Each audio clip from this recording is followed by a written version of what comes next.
They were right. My process of winning Damien over had been incredibly difficult. His parents abandoned him at a professional treatment center, leaving him at the mercy of strict discipline. When I rescued him out, I almost lost half my life. I brought Damien to an unfamiliar city, arranging psychological counseling to make him trust me. But Damien easily saw through the truth of this world. Graduating high school, he became the top student. He pulled my arm, his expression cold with self-mockery.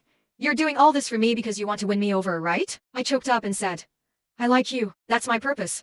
He snorted, not believing. I rested my head on his chest, muttering softly, "Damien, don't dwell on all those trivial things. I truly like you. Please don't question me like this anymore."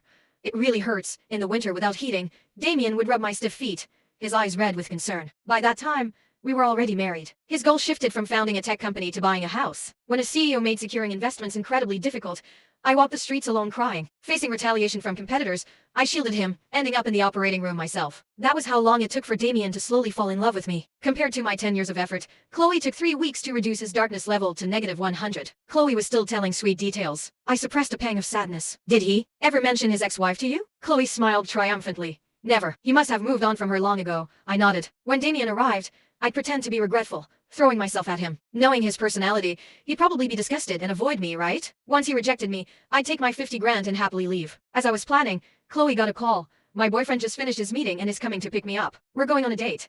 So let's talk about the house tomorrow." I forced a smile.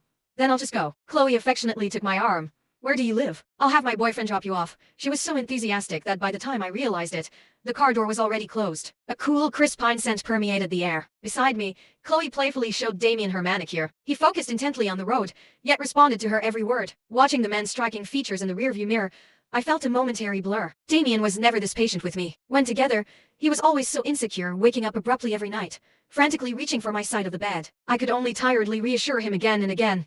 "I won't leave you alone. I love you.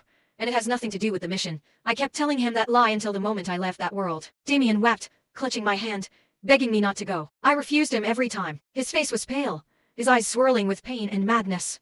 "Why? Don't you love me? How can you bear to leave me?" I gave a bitter smile. "I have my own love in the real world." Catching my gaze, Damien frowned and slowly lifted his eyes. Our eyes met. The car lurched forward violently, a sudden brake. I wasn't prepared and hit my forehead hard against the window, leaving a red mark. "Sorry." Damien's voice sounded somewhat hoarse. "We're at your place." I said oh and thanked him.